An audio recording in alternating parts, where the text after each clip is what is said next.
Hey guys, ooh, y'all can tell I'm tired. The AC it took him and his brother, and they got a private owned business doing this. So it took he had to call his brother, the first AC technician that came out. He basically had to get his brother to help him out with the situation. They just left, and it's like going on almost like going on 7 o'clock now, and they finally got it fixed. Thank the Most High. I thank the Most High. It was so tedious and it took so long and it was very pricey. Like that's gonna have to that's what I want to talk to y'all about. That's finna come out of my proceeds after this signing of the sale. And then I gotta pay property tax, and the property tax is gonna keep increasing until I basically pay off the debts of the house. So until I pay off the debts of the house, that's how much property tax I owe. So they'll be counting it from all the times I was back behind on payments up until whenever I sign. That's what I owe on property tax. I have to pay that plus the debt of the house. And then once I do all of that, I will also have to reimburse my realtor for the AC repairs. Then I would have to pay them for selling costs. So about time the selling fees come out, the AC repairs, the property tax, and the debt of the house. And then I still got to get the appraisal done, and then I got that last specialty light bulb that goes in my kitchen electricity light. It's one of those fancy like luxury lights that's in my kitchen. So it's a special type of tube light.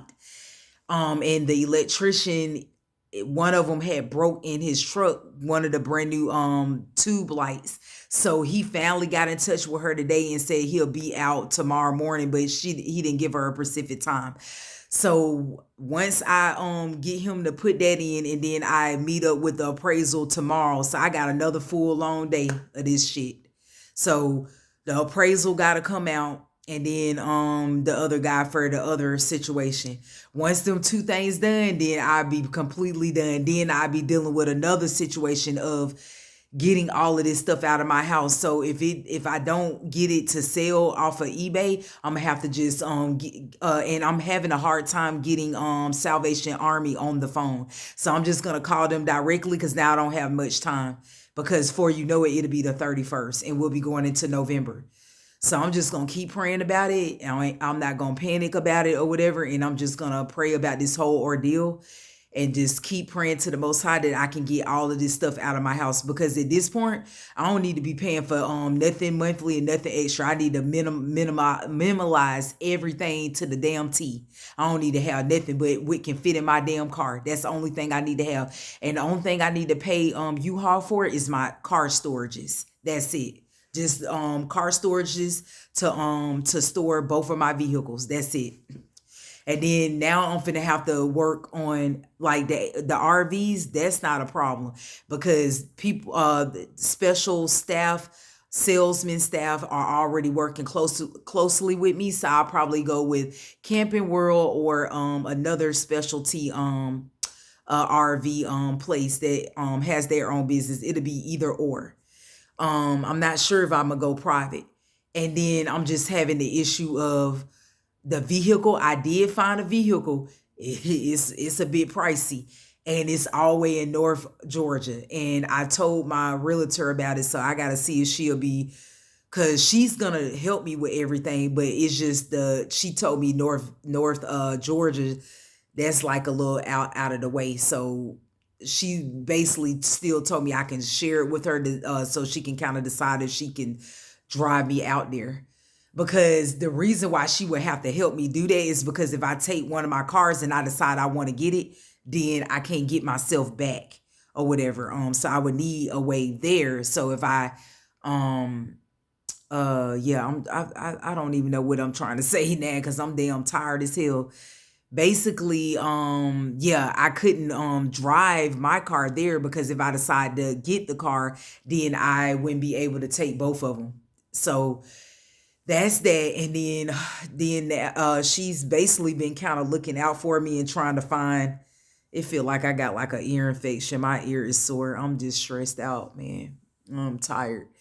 Guys, so if y'all can I keep asking y'all over and over again, and I'm just gonna have to keep asking. Eventually the Most High put it on somebody's spirit to like send me a few dollars on my Cash App to help me out, because like by the time all of these things come out of my proceeds, I mean, I'm just gonna keep the faith and stay positive, but I'm pretty much gonna need that whole offer, and I'm gonna pretty much have to pray in my prayer room when I get off the phone. I mean, off the video with you guys. I'm gonna have to be in that prayer room, asking the Most High to keep that deal that I signed on that offer, to keep it as is, because what's gonna happen when the appraisal guy comes out tomorrow, it's gonna either lower it or it's gonna remain the same, if that makes sense. What I signed on in the offer, and I think that's crazy. If you sign on the offer before appraisal, that's to me that's backwards, and it also shouldn't go like that. But she basically told me that once the appraisal is done, it's either gonna go down or remain the same. It can never go up. And I feel like that's some BS, because y'all shouldn't have did, not nothing against her, because this is just the marketing housing market and the way they do things. But she basically said once the appraisal is done, it's either going to remain what you signed on for the offer through the documents and signatures, or it's going to reduce. So I'm praying that I'm praying and putting it in the atmosphere that nothing reduced, because I'm gonna need all of mine, because I need a place to lay my head, and I need that RV. So like, nah, the Most High got to look out for me. And guys, if y'all can find it on your heart to send me like a few dollars, a person wouldn't be sitting up there asking you for this for things like this if they wasn't in need. So if you can give a Cash App or a PayPal, or you can give towards my Amazon wish list, however you want to donate or give, you can go to the, I'm not editing this video, I'm super tired. Go to the description box below this video, and it'll show you how to donate. I have, everything's been there. Every time I do a video, I always put this in my description box. You'll see the PayPal and the Cash App. All of that information will be in the description box. You just gotta look for those two blue butterflies and scroll up and down the whole list, and you'll see the PayPal, the Cash App, you'll see eBay, OfferUp, you'll see all the different ways to support me. But I really most need a Cash App or PayPal. That's the quickest way to help me. And you can send anything to help me, because I'm literally broke as hell. My food is getting low in my house and everything. And yeah, that's that. Of course, I was kind of like preparing for what's coming or whatever, but I mean, like, I had to keep replenishing whatever I had, but my food is getting low as well. So I can use any few dollars as possible. Oh my God, my ear is hurting. I clean my ears, but I think it's got something to do with stress, because stress can bring on all kind of stuff. But all right, guys, I'll talk to y'all later. I'm finna just upload this video. I'm not doing no editing. And guys, please like my videos, because I've been putting out a lot of videos, and y'all, a few of you guys been liking my a few of you guys been liking my YouTube videos, and a few of you guys been subscribing or whatever. But man, it just take a lot to on YouTube to get monetized. Like, I ain't nowhere near 1,000. If y'all can share these videos and try to help me get to 1,000, that would be awesome. Cause it seems like I'm gonna have to do other things like collaboration or something to get there quicker. Cause it's ridiculous. I'm gonna be all day. Anyways, guys, this video is too long. Talk to you later.